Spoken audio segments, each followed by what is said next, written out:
Shelby Bells, it's Shelby. Welcome back to my channel. Thank you so much for tuning in for another video. In today's video, you guys, I want to talk and give you a little bit of updates on this whole Bianca and Rosali situation. Their mutual friend, whose name is Gabe. A lot of you guys have mentioned Gabe in the comment section down below. Gabe has come forward. He has started speaking about the whole fight with Bianca and Rosali. You guys, this fight is messy. This fight goes deep. This fight I've been talking about for the past week or so on my channel, and you guys are seriously into it. You keep watching, you keep tuning in. I want to give you the latest update on this stuff with Gabe because a lot of people have been waiting for Gabe to come forward. Gabe is not necessarily an influencer like Bianca and Rosali. He's just a mutual friend, and he started his own page, you guys, and now he's speaking about the situation. If y'all want to hear more about what he said, then make sure that you keep on watching.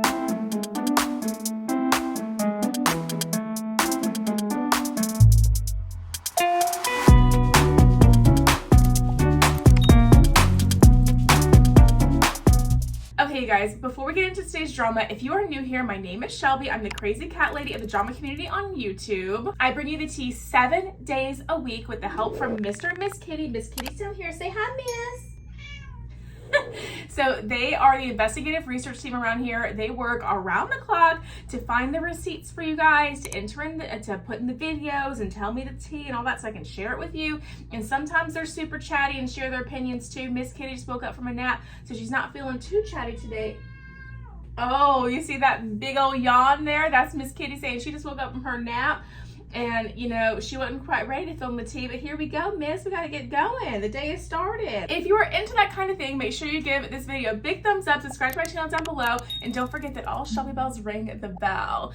Okay, guys, so about Gabe. So Gabe is he's mutual friends with Bianca and Rosali. Okay, Gabe is somebody who I think, from what I can understand, has done a little bit of work for Rosali, maybe assisting her with some things or helping her out with some things in exchange for, I'm assuming, payment, maybe payment in the form of other things. I'm not really quite sure, but it sounds like Gabe has done some work for Rosali in the past. Now, I'm going to play you a couple clips from Gabe's live. I'll be honest, I watched the whole live. Miss Kitty watched the whole live with me, but she forgot to screen record some things that we wanted to share, miss. And now she ran away. She already knows she's guilty. She forgot to screen record some very important parts because we were just so interested in watching what was going on. So she forgot to screen record some stuff. But I'm gonna include what I found and what she gathered for us here for you. So roll it. Yeah. I don't know. I just kind of wanted to start this page because I wanted to actually be able to share some things that I want to share with you, or maybe things that I probably shouldn't share with you, but in case I need to, you know, for somebody to listen to me for my version of things, because there's been a lot of things that have happened in the past, 34 years that I've been alive. I'm lying about my age, but tonight I just kind of wanted to just be me and you, and just to tell you why I'm here and I'm not live with the Amiga tour. You know, so I want you to hear it from me, because this is my version of the events that occurred. I'm not gonna out anybody. Who knows what the word narrative means? Like, can you tell me? Does somebody know what narrative means? Okay, let me see here. This is today's lesson in Gabe Talks. A narrative is, the definition of the word narrative means when you basically present or talk, or you know, you voice or you say something that pertains to a specific value of what you believe in, or what you think, or what you know, whatever. I'm gonna tell you, for example, if I say Chewy is the best dog in the world, you know, I will never say, oh, Chewy is my paid dog, because I pay Chewy to be my friend, and I pay Chewy, you know, and I pay for his food, and I pay for his, you know, and I pay for this, and I pay for that. No, the narrative that I'm having is really fucked up. What I should be saying, and I'm just talking about me and my dog, what I should be saying is, you know what, Chewy, I love you. You know what, Chewy, thank you for being my best friend. Chewy, thank you for looking, you know, forward to when I come home. Thank you for always wagging your tail. Thank you for never turning your back on me. You know, I don't like your drama and your attitude, but thank you for, you know, always giving me, you know, a happy welcome when I come home. You know, never holding anything against me or over my head, you know. And he's like, motherfucker, fuck me. He's like, once you're done with this, I'm gonna go piss on your fucking pillow, right? So that's what a narrative is, you know. There's a narrative out there that I'm this person that's Apparently, well, I'm gonna tell you, I don't even know what their narrative is about me, and I don't really care, because this is my page, and this is my page that I didn't know I didn't want. I'm a person that, you know, I always try to help out. I already have people, you know, asking me for money because they think I'm not doing this for monetization. I'm not doing this for nothing. I'm not doing this for drama. I'm not gonna drag anybody. Okay, like digging into myself and to my mind and saying, okay, where do I draw the line? Where do I draw the boundaries of, you know, what I want to allow in relationships, friendships, you know, professionally, whatever, personally, and that's where I'm at today. Last week, some things happened that were terrible.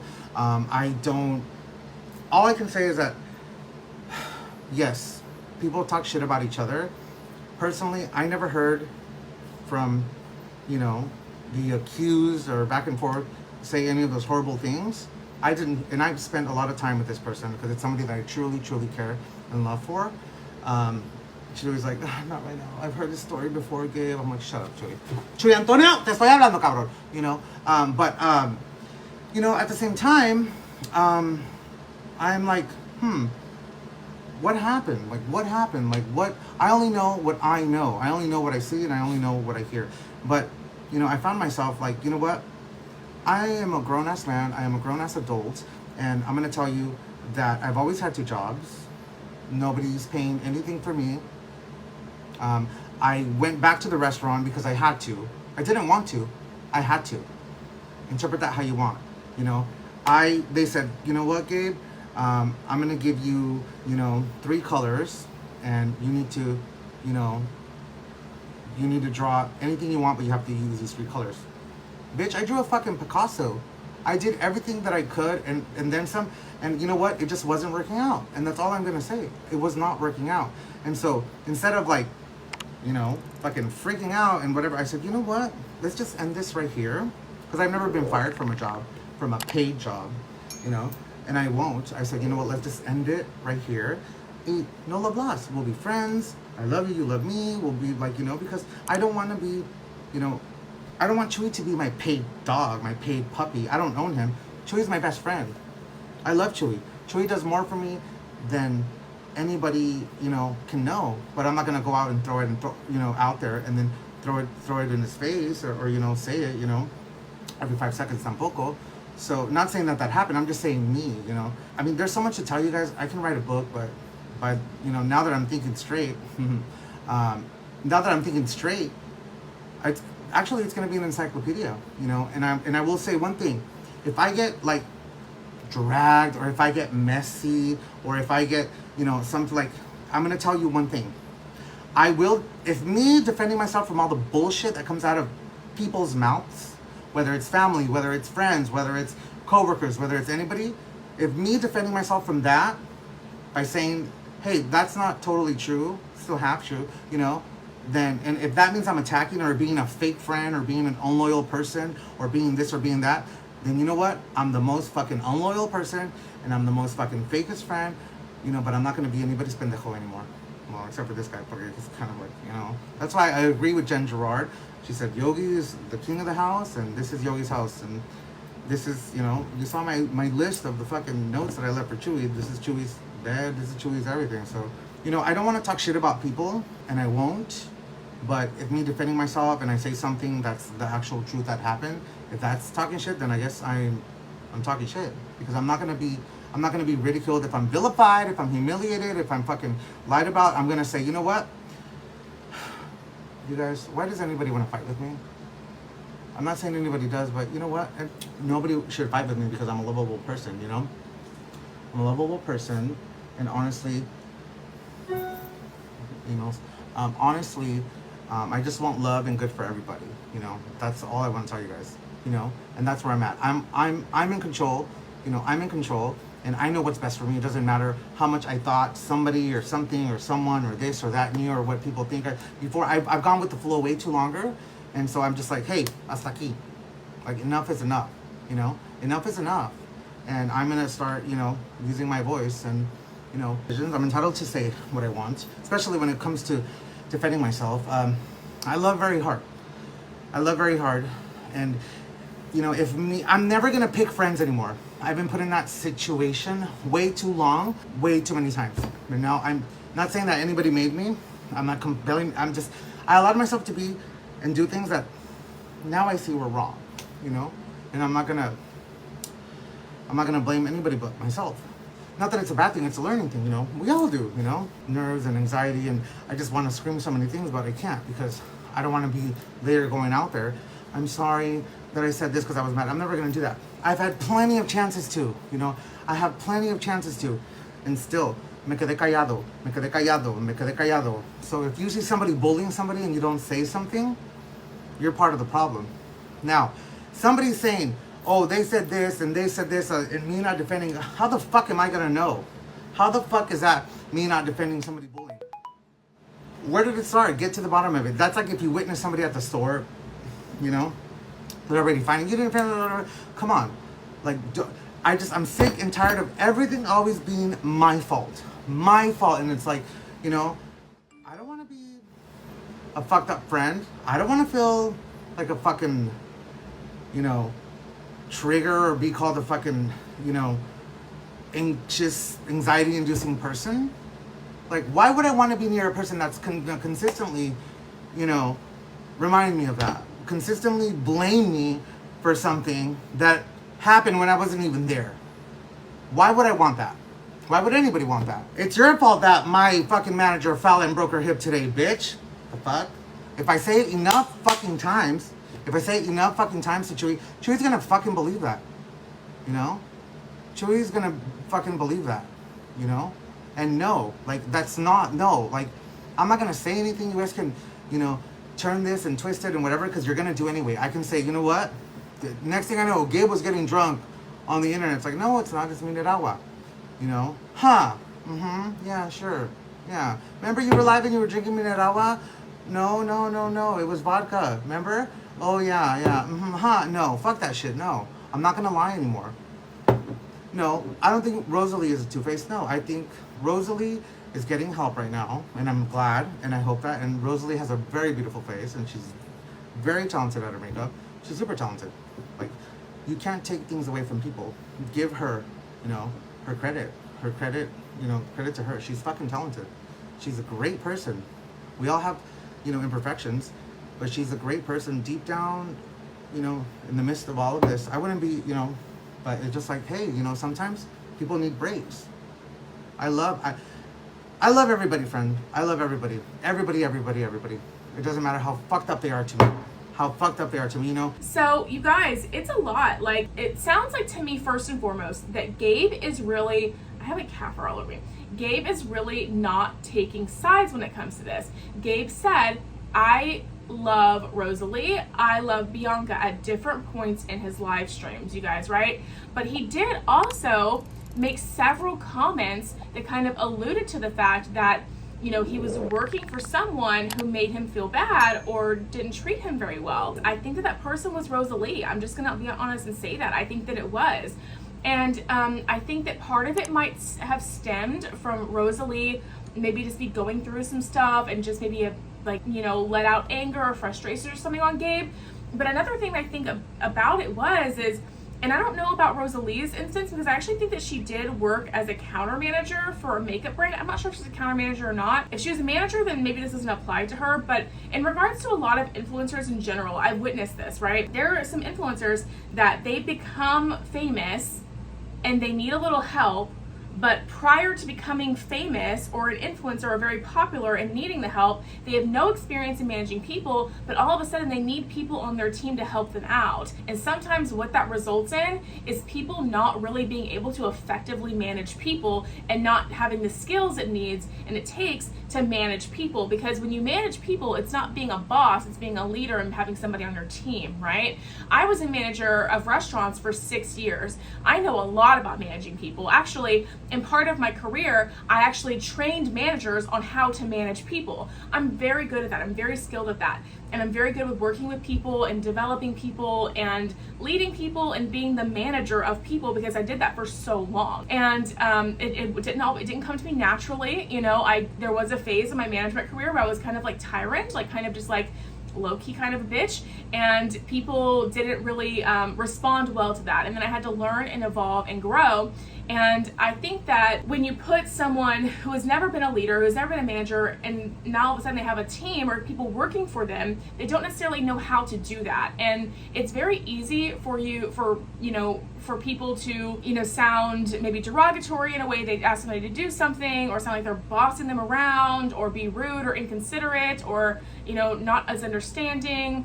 And I've seen it. And I think that there was some tension between Rosali and Gabe when Gabe was working with Rosali. I think that maybe that was part of the issue, and that necessarily isn't like something that's wrong with Rosali. It's just not having the skills to manage people. Now, like I'm saying, I know that Rosali used to work for a beauty counter before she was famous, and I don't know if she's a counter manager of the beauty counter or what, but it sounds like she wasn't really necessarily the best boss, if you will. Now, I don't know if, that's the thing, I don't know, was Gabe like a full-time employee of Rosali? Was it like a situation like that? Or was he just helping out from time to time? I think either way you can apply the same principle to that if she didn't know how to manage, right? Because when you have somebody helping you and you're paying them for their help, you have to take on that role of like a leader and a boss. And it's not like, do what I say. It's not, I'm gonna blame you for everything that goes wrong. It's not, oh, you messed this up, you suck. It's not all of that. It's a lot of, it's a lot of, hey, okay, so this is what I would like for you to do, and here's the support that I can give you to help finish that. If you have any questions, let me know, but this is clearly defined what I'm expecting of you and your parameters to get that done and all of that. And it's allowing somebody the freedom and the space to get what they need to get done for you done. It's allowing them to have, time to do it. It's clearly defining your expectations for them and all of that. So I don't know. I mean, I just think that overall, this isn't really what this video is about, but when influencers become managers of people, like when they start having assistants and people that work for them and stuff, a lot of times they don't know how to do that and they end up treating people pretty crappy. So, I mean, it's not necessarily a fault to the person, because the person can still be a good person. They just don't have the skills they need to effectively manage people. Combine that with the immense amount of stress that Rosali has been going through the past, however many months since the attack happened, and then, having her, looks like edible, like substance abuse problems or whatever. It could all just be a recipe for disaster. And I don't necessarily think that means Rosali's a bad person. I just think that means that Rosali needed some help and wasn't really treating the people around her the best. This person, Gabe, also said that he was still friendly and cool with Bianca. And so Gabe is really in the middle here. He made some positive comments about Bianca. He made some positive comments about Rosali. And, it sounds like he really honestly is neutral in this situation, but he's tired of people saying his narrative for him. He has his own version of things that happened. He has his own voice and everything. And I think that right now, him creating his page and everything, he just wants himself to be heard. I don't think this is the end of this whole Bianca and Rosali thing. I think that Bianca and Rosali and Gabe and Dora and Corina and then Nick Snider, let's not forget, Nick Snider has his own video coming out about Bianca and Dora and everything that happened at the house in Texas. And I just don't think this is over yet, you guys. I think there's still much more to come, and we haven't heard the end of it, because every time we think it's kind of fizzling out, somebody comes forward with new drama. Stay tuned to my channel. I'm going to keep you updated on all of that. There's still so much more I think Gabe has to say, and I'm sure that other people do as well. But I personally, I think I appreciate Gabe, okay? I appreciate Gabe for coming forward with his story, standing his truth. He's a server, love it. I relate to servers. I get along with servers. Gabe, love you so much. I'm a server too. I relate to that. Love you so much. We have a lot in common just off that already. And, I feel like I relate to Gabe a lot in a lot of different ways. And so I kind of feel like, a soft spot for Gabe, I'm not going to lie. But I think that Gabe is handling this whole thing with Bianca and Rosali very, very maturely. I think that by him saying, Rosali's a great person, Bianca's a great person. Basically in a nutshell, I can't work for Rosali anymore, but Rosali's a great person. She's just going through something. And then him still being friends with Bianca and going to her house and stuff for 4th of July, because he did go to her house for 4th of July, by the way, if you didn't know. I feel like that is just a very mature way to handle this, because just because you're not friends with somebody doesn't mean that you can't well, I don't know. Just because, I'm saying that wrong. Just because your two friends get in a fight, if you're friends with both of them, it doesn't mean you have to pick a side. And actually the mature, grown person way to handle this is to not take a side, and is to still appreciate both parties. And I feel like in this situation, with the women that are involved in this that aren't Bianca or Rosali, so Dora and Corina and, you know, all the other people that are involved in this, I feel like they have all taken a side. I don't think that you should. When your two friends are fighting, you don't have to choose a side. And both friends should understand that you're not going to take a side. And if someone isn't understanding the fact that you aren't choosing their side, so for instance, if Bianca wasn't understanding why Gabe wasn't taking her side, or if Rosali wasn't understanding why Gabe wasn't taking Rosalie's side, then that would be a red flag for me in the friendship, because it's like, okay, come on, we're all adults here. Let us not forget, these people are not 19, 20 years old, okay? They're in their 30s and beyond. If you cannot have a mutual friend, but you two like don't like each other more and had a falling out, and you can't just still like all be copacetic and good, then there's something going on with your maturity level there, and you need to like reevaluate some things. Because I've had that situation before where I just really wasn't friends with this girl anymore. We had a falling out, it didn't end up well, but there was this person that was mutual friends with us, and he was still friends with her, and he was still friends with me, and it was good. It was fine. It was like, I don't care. Like, it is what it is. There was no beef, no whatever. So I think that Gabe, I have a appreciation for him for being so mature in this, and for coming on and speaking his truth, because, you know, there's a lot of rumors going out there about Gabe, and like, you know, putting words in his mouth and putting all of this stuff, and he deserves to come forward and state what his truth is and the way that he wants to. And I think that he did that. I think that some of what he was doing was a little bit more of like a talking in code, if you will. I'm just going to be honest, but I feel like at least he got his truth out in the way that he wanted to, and I feel like we haven't heard the last of that. So anyway, let me know what you guys think about Gabe coming forward, creating his own page to kind of say his story about Rosali and Bianca and like get all of that out there. Let me know what you guys think of that in the comment section down below. Do you think that Gabe and Rosali are still friends despite him not working with her anymore? Or do you think that he's just trying to be polite online but they really are done? Do you think that Bianca and Gabe are like really good friends? Do you think that Gabe will turn on Rosali like everybody else has? Like, let me know what you think about all this in the comment section down below. I'd love to hear from you. And that's going to be it for today's video, you guys. If you did enjoy it, make sure you give me a big thumbs up, subscribe to my channel down below. Don't forget to ring the bell so you're notified of all my future videos when they do post. Remember, all Shelby bells ring the bell. And yeah, guys, if you enjoyed today's video, YouTube should be suggesting a couple more down here for you to choose from, so I'd love it if you did that. And aside from that, I will see you in the next video. Bye, guys.